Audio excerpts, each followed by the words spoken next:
Welcome back to the Strength and Speed Podcast. I'm your host, Conquer the Gauntlet Pro and Strength and Speed owner, Evan Perperis, and I do have Brenna back on the line with me. Brenna, say hi. Hello, everybody. Been a hot minute. Yeah, but we are back, and we do have another guest. We're going to get to her in a minute, though. But first, before we get to that, a quick word from our sponsors. So this episode is brought to you by Yancey Camp. Yancey Camp provides online workouts by partnering you with an OCR Pro, such as the Conquer the Gauntlet Pro team, and you can get weekly workouts, like 3 weekly workouts a week, and work on your OCR training. Yancey Camp's run by Yancey Culp, who is known for being a high-level OCR trainer, and I know Brenna has been using it for a long time. So, Brenna, give me your thoughts on Yancey Camp. Yeah, I'm actually excited. I start this month my third year as an athlete under Yancey for Yancey Camp, and I joined in because every time I saw like a top person taking like a top podium spot, their training was under Yancey. So I was excited to be one of his athletes, and now you can train like the CTG team. We get workouts specifically, and you can train under us. And basically, it's like OCR specific, but he's a coach all around. So he does mental conditioning too. Like you get a nice little like mental message before your workout to get you ready for your workout. And then the workouts, to me, I had to look up, like he has videos for all of the movements, but at first someone might think that's intimidating, but then you look at them, it's just like, they're fun movements, they're different movements, they don't have you in like a weight room lifting heavy weight all the time doing repetitive movements, like nothing's the same. So definitely get signed up. You can get feedback from the athletes that you sign up under. It's pretty awesome. Yeah, so head over to Yancey Camp, sign up, click on the CTG Pro Team little icon at the bottom of the page, and come train with us. All right, let's get to our guest. Brenna, you want to do the intro? Sure. So this is my first time introducing a guest. I'm very excited because she's a teammate and a friend, all-around athlete. We have Chrissy McFarland here with us today. So hello, Chrissy. Welcome. Hello. Thank you for having me. Yeah, so quick little rundown here. Chrissy is pretty new, I would say, to the OCR elite female scene. She did her first run. It was more of just like a color run back in 2014. She didn't find out until OCR what it was when she was actually watching a football game. And if y'all remember, good old BattleFrog had some commercials. Yes, it did something good. All that money. So they got one. They got her. So that actually sparked her interest and got her going in OCR. She tried a couple different races, Spartan races thrown out there. And, basically she said immediately failed all the obstacles, but that didn't deter her. It kind of kept her going more. So we're going to talk about her training and her love of actually now known. I'd say we see her on the Savage circuit most race, Savage Race Series. So lives local in Ohio. And her first year officially of Elite OCR was 2018. So like I said, pretty new. She has 13 Savage podiums, 2 Axis total, and 3 overall wins with one of the Blitz wins in there. She also has been seen at NORAM and Worlds OCR in London. She got top 10 in the 3K and 15K in NORAM and placed third in her age group in the 15K at Worlds in London. So pretty impressive for being new on the scene, but I'm going to dive in and get to know her a bit better because I'm pretty sure a lot of you guys don't know who this hot star is yet, and we all need to know. So Chrissy, what's up? Hey, not much. Just Cool. So I noticed you have a lot of Savage victories or podiums in there. Why Savage? Let's start off with that. I just love everything about them. I love the ownership, what they bring to the sport. And I just love the obstacle difficulty. They're always throwing something different, changing the rigs, and I just really enjoy the challenge that they have to offer. Yeah, you have 13 podiums, which is a lot. And pretty much those is all in 1 year. Is that correct? And all in 2018, or I guess a little bit of 2019. Yes, I think some of those were in 2019 as well. Yeah, actually, I think most of them were in 2019. Oh, okay. She's actually just blown up this season. Yeah, 'cause she's got her axes just recently. Woo! Yeah. Well, so going backwards, kind of, we talked about like what you got into, how you started OCR. Talk about, did you have an athletic background growing up, high school sports or anything like that, or were you just, was it literally that commercial and you're like, okay, I've got to do something and this is it? Yeah, so I've always been in sports. Basketball was my main. I did soccer, volleyball. I did run track in middle school. Hated it. Hated running, which is kind of funny because now it's what I love to do. So yeah, I've always been kind of very competitive, and I actually got a scholarship for basketball, and I didn't take it, which was really stupid now looking back, but kind of glad I didn't. And then with OCR, it brought that competitiveness back. So yeah. Where'd you get a scholarship to? Just a little local university here in Ohio. It was called Shawnee State. Gotcha. Just curious. So who do you, I know, because personally I know you, you run with MIT team. So tell us a little bit, I mean, a lot of those that race often kind of see that around. What team is that? Like, what does that mean? What is that? So MIT, it represents, it's kind of just a big OCR team. We stand for Motivate, Inspire, Train. We love to support other racers, support each other. If you're having like a bad day, you know, you always have the team there to encourage you and keep you going. So it's just a really good family to be a part of. Always love going back out on courses and cheering people who aren't even on MIT on, and just love, we all share the passion of working out and racing and just being with a healthy lifestyle. I'll say personally, I mean, I'm on that team with you, so I know, but like from when you travel around the NORAM and Worlds, I feel like there's certain teams that stand out that like you see everywhere on course, whether it be in their gear or just hearing them. And I think MIT stands out as one of those teams.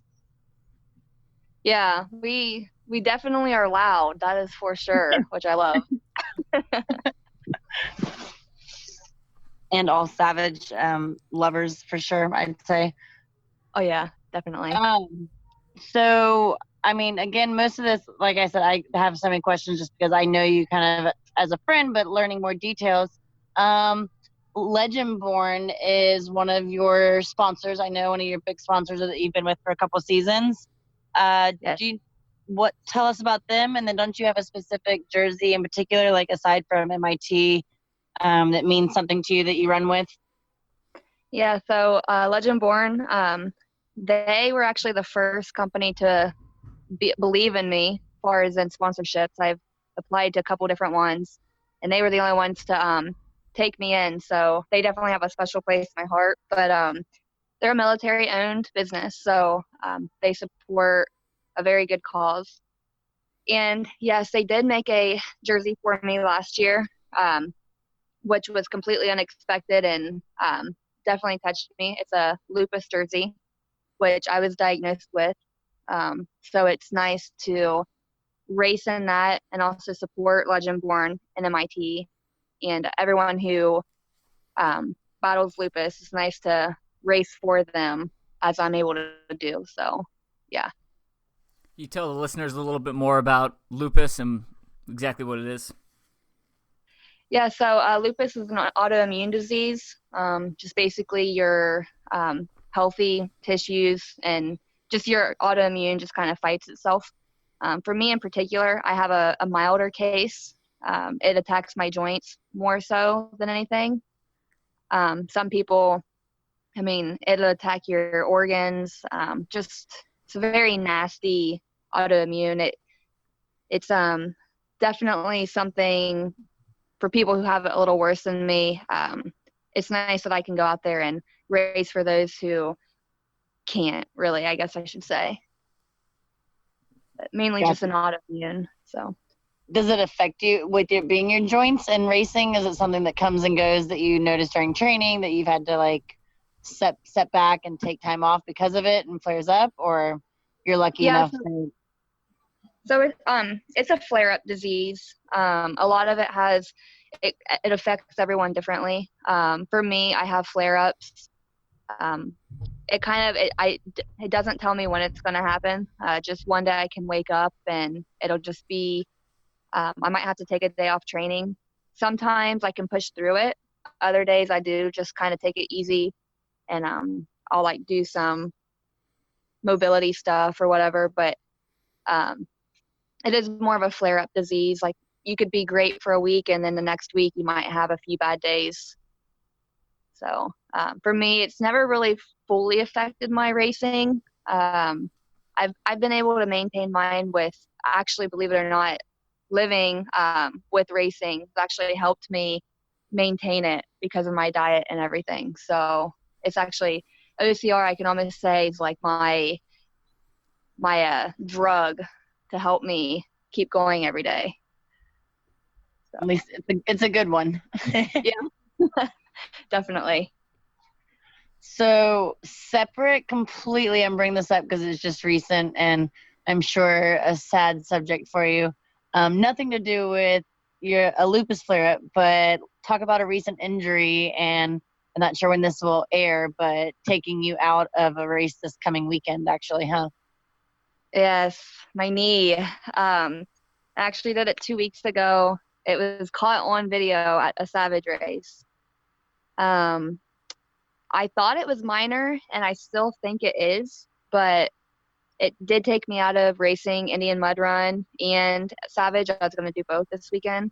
I got an ultrasound on it yesterday, and luckily there was no tears on the ultrasound, but the pain is just, it's too strong. So I feel like there's something else that the ultrasound didn't get. So I'm thinking an MRI this next week. So I'm really hoping it doesn't keep me out too long, but we'll see.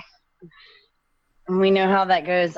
Unfortunate. I, for sure, battle a couple injuries recently and always, it seems like. But probably made the smart call and, like, stepping back, because I'm sure your season's probably just kind of, like, full steam ahead right now. So take 1 or 2 events off and then be good to go for the rest of the season. Yeah, that's the plan, hopefully, anyway. Big focus is North America right now, championships. So, what are your plans for North American Championships? You running 15K, 3K pro, everything? What's your plan there? Yeah, I'm doing the 3K and 15K pro, and then I'll be doing team race with a couple of my MIT teammates. We're just gonna run open and have fun with it. See what we can do. We have a couple other MITers that are running with us, so it's kind of like a battle of MIT. We're excited about. Nice. The team race is always my favorite. It's just so much fun, racing with other people and for other people. So it sounds like a great time. Yes, it really is. Evan, do you think we're gonna get her at a CTG this season? I don't know. That's a good question. You have certainly accumulated enough Savage wins. I feel like it's time to try something slightly different, but more also in that same lane, mandatory obstacle completion. What do you think, Chrissy? Yes, I actually, as long as the knee is nothing major, I have one on my schedule for October that I plan on doing. All right. Is that Little Rock? Which one's that? Little Rock. I'm really excited about it. It's the I think it's October 5th. I can't remember the location. Well, I think what it makes me mad, because I'm pretty sure if it all is the same, it is Little Rock. And that was like the only one I was missing because of Savage Dallas. And then you told me that that's like the one you're going to. And I'm like, okay, well, I'm seriously having to reconsider just so I can go, because I love seeing you at races, but I like people that I know that will do good and have fun at them. I love to see come to Conquer the Gauntlet. So I know you're going to like crush the obstacles there when you get to it. So I'm excited. I'm nervous about Pegatron. I've never done anything like that before. So it'll be interesting. I've got to do it in OKC. Last year it stumped me without the block, without the stump actually. So I get to face it in Oklahoma, and I have bad luck at OKC just in general. So I'm excited. That's exciting. Yeah. When is that race? According to the 22nd, this weekend, coming weekend. Yeah. Go figure. Yeah, Evan's gonna go kick some butt and run Continuum, which is their multi-lap option. Woo woo. Yeah, I saw it. Good luck. Thank you. Yeah. The Pegatron's a little bit tricky, especially if you've never done peg. Like even if you do a pegboard, it's a little bit tricky because the pegs can actually go all the way in and essentially fall out the backside. So you kind of got to figure out how far deep you want to put the pegs in versus how narrow you want to, or how little you want to put the pegs in. And then the other thing that's confusing is some of the holes aren't spaced equally, so you kind of have to pick and choose where you're putting the next peg, which throws some people off. So I'm gonna while you're listening, and to other listeners, I mean, we say it all the time, and like we do videos about it, but I feel like CTG is one of those ones where, like, choose your own adventure. Every lane's kind of different, and it's kind of on purpose. So people go and they expect every lane to be identical, and they're not, and then they get frustrated, and it's kind of like, we kind of say it, and we're not shy about it. So same with Pegatron, like some are spaced weird, some have like a fake hole. I actually prefer the ones that are random. For some reason, I find that easier than the one that's like in a pattern. I don't know. I just feel like I can get farther reaches on the random one versus the pattern one. But I just kind of go whatever's open. So take note, Chrissy. Yeah, that's interesting. And Little Rock's a super flat course. It's run on like an old golf course that's no longer in operation, and it is just like a big field with like a couple of patches of trees in it. So lots of sun. Oh my gosh. That's the one where Rachel shows up. She's the only, like, she's been to 2, and it's been Little Rock. So you're going to get to, like, maybe, I don't know if she's going, but have a Savage reunion battle on a CTG course with Rachel, Corigliano, and Chrissy. That'll be awesome. She's so fast when it comes to flat courses, though. Whew. And if you ever get in front of Randy, she can only go in one direction on Pegatron. So, yeah. Oh, really? You have to be multi-talented. We each, same, like 3 girls, me, Randy, and someone else can only go, like, one way. Is that all in like your stronger hand leading or something, or? I think for me it's actually my opposite hand. It's weird. Randy is psychological. She can do it both. She shows us, but during a race she just like can't. I don't know. She doesn't try. Yeah, it's just more comfortable with one. Yeah, for me, I try the other. I think it's my dominant hand that I'm more confident leading with on Pegatron, but like it's different. Every other obstacle, it's the other side. So it's kind of like the weird obstacle. I don't know. Huh. That makes me excited though. Yeah, I'm excited. If I don't get to see race there, I'm going to have everybody video them. Be like, someone specifically follow Chrissy so I can see how she does at CTG. That's funny. Now, I want to jump back a little bit. Now, you're 26, I'm tracking right now, and you really kind of started racing at a high level last year. So what did you do between the end of college and the start of you racing? Like, were you still working out regularly, or did you take some time off, or what was the deal? Well, I went to school for occupational therapy. So I kind of graduated and got my license and everything for that. I really just worked. I didn't work out, didn't do anything. I think 2017, I signed up for my first ever Savage Pro Wave from a couple MIT teammates that were kind of pushed me to do it. And I went, and of course I lost my band, and kind of sparked a fire in me because I was actually running third. I was battling for third before that point, and I lost my band on Sawtooth. Me and that obstacle have a love-hate relationship. And after that, like, I don't know, it just sparked something. That was in Georgia fall of 2017, which was like in September, I think. And after that, I just started training, and I just focused 2018 on strictly racing. And so, yeah, I guess 2017 was like my start of working out again and running, about the end of it. But up before that, yeah, I did nothing. I did the whole freshman 40 thing, gained all that. So, you know, college days. Yeah, gotcha. Yeah. Who are you training with? Or, I mean, again, I know the answer, but I love to hear. You have a good coach that I see people training with nowadays. Yeah, so I train with James Stengel here locally, but my trainer is out of Florida, Matthew Mullins. His company or his program's called Get Some Motivation. I've been with him for about a year, and I'm sure I was not an easy client at the start of our program. He wanted to program weights. I did not want to do weights. Finally we found a perfect balance, and it's been really good. His program has definitely helped me grow as not only an athlete, but I feel like as a person too. I've figured out who I wanted to be as an athlete, and that's helped a lot with my performance too, I believe. So I owe a lot to Mr. Matthew Mullins. I know Matt. He's a great guy. Big fan. Great athlete too. Yes, he is. He's a really good guy.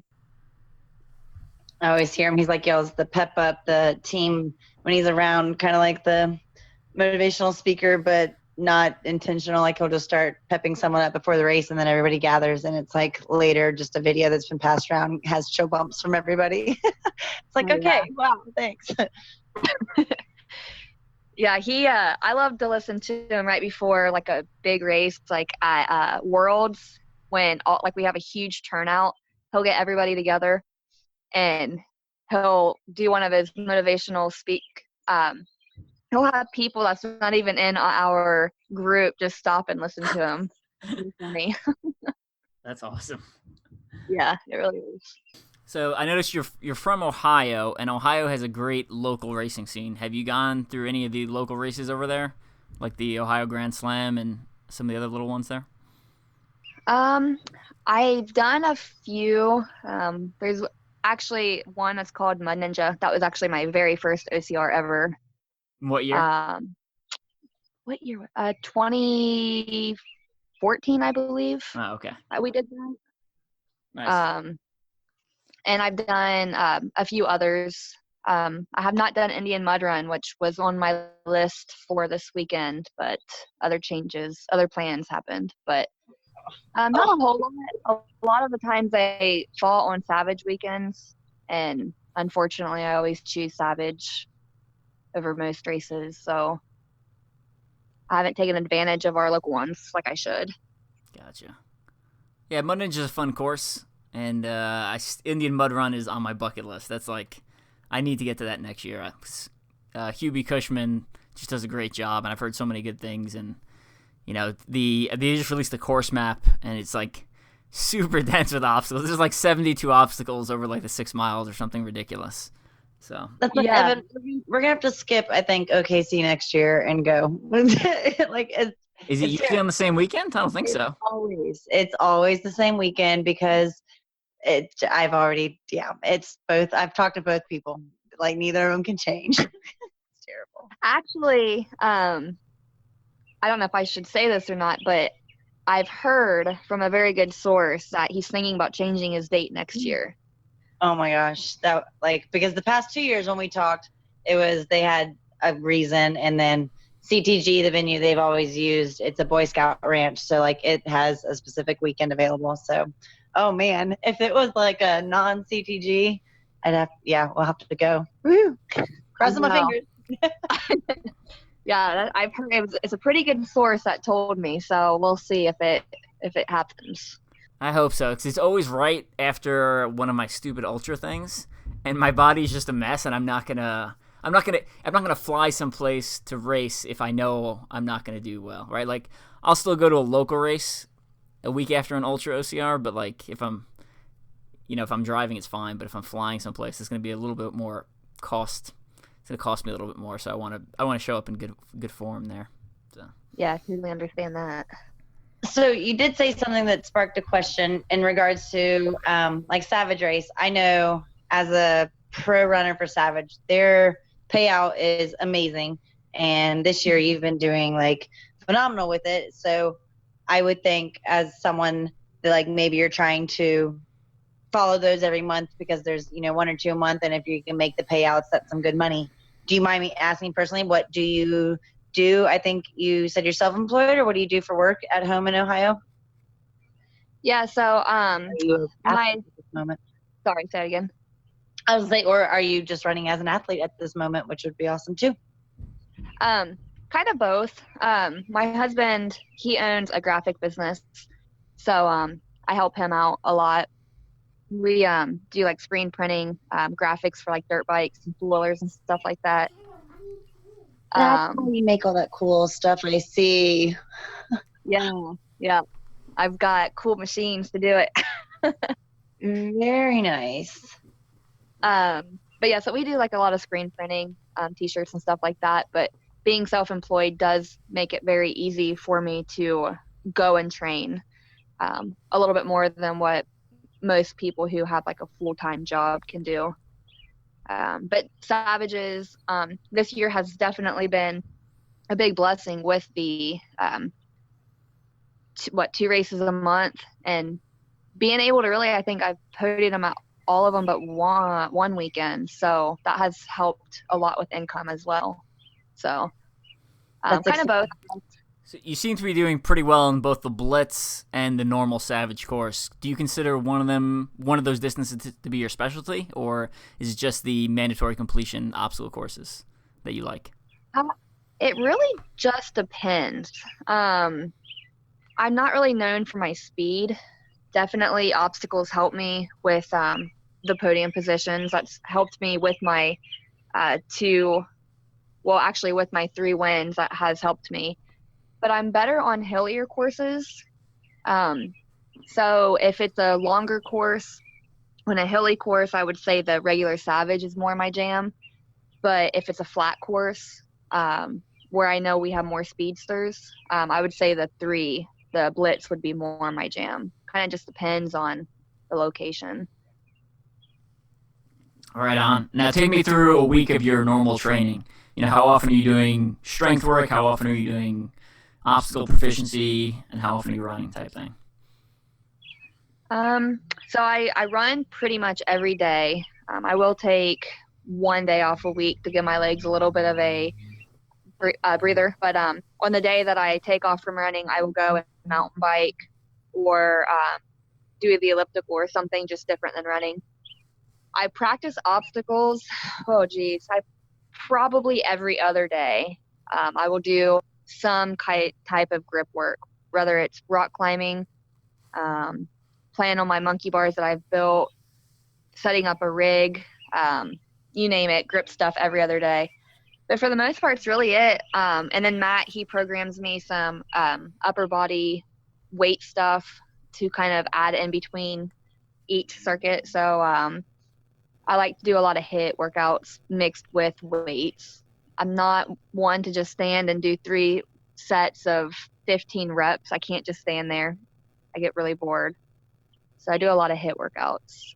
I've seen her videos, and I think who's building, I don't know, do you and James share obstacles, or you have your own obstacles? Like, I think you have a set of your own homemade Gibbons, it looks like. Yeah, James made those. We had 4 of them, but I broke one. So How do you break a Gibbon? There's a wooden. I'll say that they made a wooden version, so it's not like she broke a piece of metal. Yeah. I saw a video. I think I saw a video of your Gibbon. Yeah. And for those who don't know what we're talking about, Force 5 is introducing the Gibbon obstacle at NORAM this year, and it's actually going to be at Indian Mud Run this coming weekend, which will be way before, whatever. By the time this podcast comes out, Indian Mud Run will be over. But essentially, it's floating monkey bars. So little metal, essentially brackets, and then you have a monkey bar in each hand, and then you cross it, kind of like Pegatron, except floating monkey bars. I don't know how else to explain it. So like a monkey with orangutan arms. Yeah. Anyway, yeah. I'm just saying, like, I know I've just seen Christy's training, like, from following her stuff. It's awesome because I think your monkey bars, they are on an incline or up and down, right? Yeah, they're actually going straight up my hill. They don't look like they're very steep, but they're actually very pretty. you have to keep a lot of momentum to keep going up them. That was inspired by Sawtooth and Obstacle at Savage, why I built those. Yeah, so for those listening, Sawtooth was like what got her banned in the beginning. It's like taking her out of other races, and then it's what just damaged her knee recently on a dismount. So she's her and that obstacle. They have history. It's so funny too because you can throw like the hardest rig at me and I'll do it, but you give me a set of monkey bars, and for some reason or another, I just struggle with them. See, now I can't wait to see her do cliffhanger. Yeah, I bet you at this point it's mental, just because you have like deep emotional scars from having problems on cliffhanger. I bet you have complete physical capability. It's just all mental. It's gotta be. It's my 2 cents. Yeah, every time I run up on it, like I have to take a deep breath. Like, all right, here we go. Blindfold you, not let you know it's coming. Oh, that'd be nice. We're starting to run out of time. You said you're going to NORAM. Are you going to OCR World Championships in London again? Not this year. I'd love to. But I think I'm going to wait until they move locations for the following year. Gotcha. Wasn't a huge fan of the location, so. And then any other big plans, big races coming up, besides more Savage and a CTG and NORAM? I have a couple Spartans that I'm thinking about doing. Other than that, that's about it. Any interest in like the Spartan National Series to see how you stack up there, or are you just sticking more of the local series Spartan races? It's possibly a plan for next year.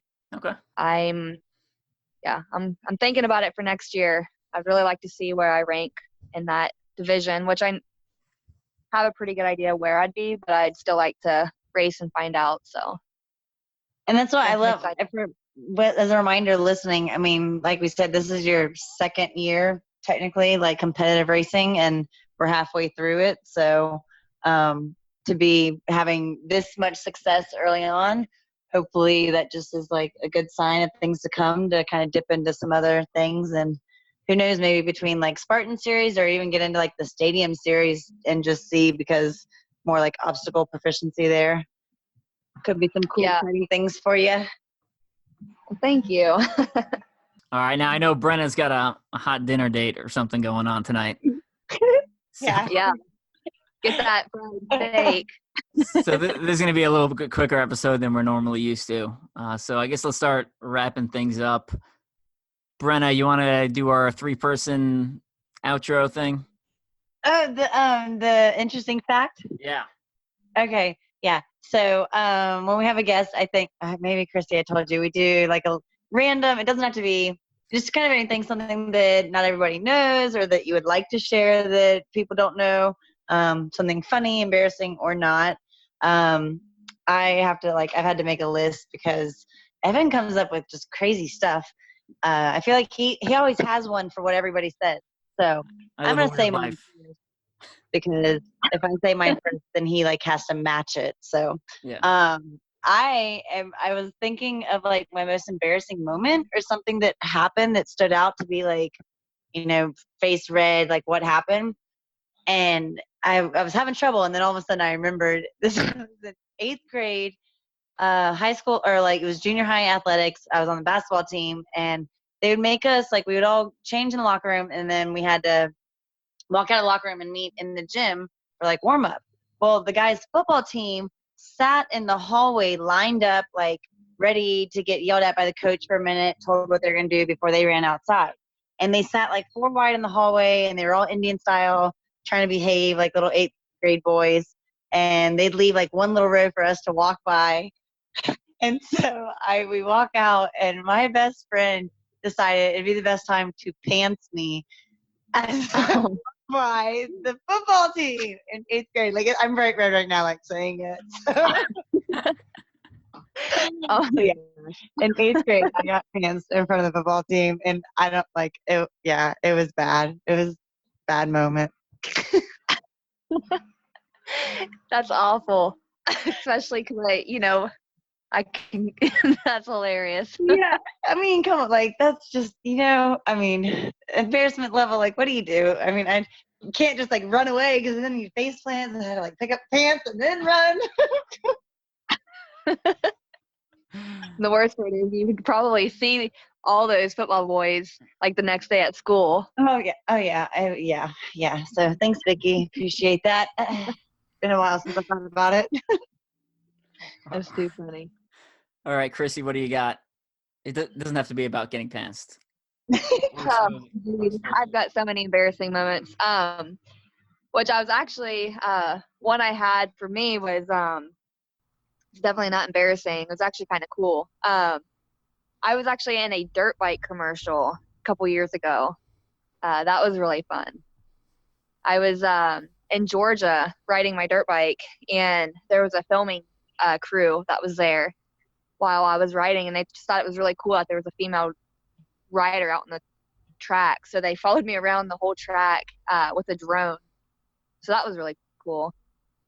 Oh, that's pretty cool. Yeah. Yeah. Well, So yeah, I ride dirt bikes. So that'd be my interesting fact. Surprise. You guys, I've already used both of the stories I was going to compare to the two of those in previous podcasts. So I'm going to go, I guess I'll go with something else. So when I went to Special Forces selection and then deployed for 14 months to Iraq and then came home. And then I started my Special Forces training. But when I started my Special Forces training, they had just filmed a documentary at the selection for the History Channel called 2 Weeks in Hell. So all the guys that are in that documentary, 2 Weeks in Hell, I went through Special Forces training with. So it was kind of funny because we'd be in training and like other classes would be coming through and people would be like, oh, I recognize you, to like my friends. And they'd be like, oh, you're in the documentary. I know who you are. And they were like, they'd get excited and get like starstruck at random students that were in a documentary. And then one of my friends would get upset because they didn't recognize him because he's like just a normal white guy with like brown hair. He blended in. But my other friend was like an enormous bald-headed white guy who's like completely jacked. Everyone recognized him. So he got all the attention, and the normal-looking average white guy did not. So it was kind of interesting. But 2 Weeks in Hell, you can go check it out, or you can read about some of that stuff in my new book, Ultra-OCR Man, which is now available off the website, and 100% of the profits go to charity. Nice. All right, so that is my interesting fact or story. Before we let everyone go, Chrissy, any shout-outs you want to give to friends, family, sponsors? Yeah, I'd like to do a couple shout-outs to, MIT. We've talked about throughout the video, or not the video, but the audio. I'd also like to shout out Legendborn, my new sponsor, Sao Ming, their running shoe, and my family, mom and dad, and my husband. So yeah, and Matthew Mullins for training me. Definitely want to shout him out. So Kicking your butt. Cool, Brenna. What do you got? So Mud Gear, because they have, I don't know if you heard, everybody, they got the best socks out there, the best compression socks for OCR, but they also have seat covers for those now, because like I live out of my car and it's filthy with mud and dogs all the time, but now I can just kind of like take off my like removable seat cover real fast and clean it, wash it, put it back on. But also for females, they have more clothing coming out that you'll start to notice, and they came out with female shorts, compression shorts, about a month or so ago. But they've kind of like listened to some feedback, and they have a new style kind of in the works and coming out with different features. So again, just keep an eye out for Mud Gear with different things coming out besides kick-ass OCR socks. that's super exciting. Yeah. And CTG Strong, right, Evan? Discount code? That's Boom. correct. Yep. Yeah. and I know they were planning on doing some more male-related clothing options. I don't know if I'm allowed to. One of the guys emailed me, asked me for opinions on some things, but I don't know. They basically, like I've been saying that I've just been clearing that I've said like things are in the works, and what they have has been like they've heard what you said, and they're listening. So that's exciting to hear from a company. And they did release a Dallas CTG video that our friend John Coley shot. So That makes me just miss the mud movement. I miss the mud movement so much. I wanted them to come back. But anyways. Yeah. So shout outs for me. Let's see. I just released, or Softly just did like a spotlight on me about my new book, Ultra OCR Man from Special Forces Soldier to Record-Setting Obstacle Course Racer. Again, like I talked about earlier, 100% of the profits of the hard copy sales go to the charity Folds of Honor.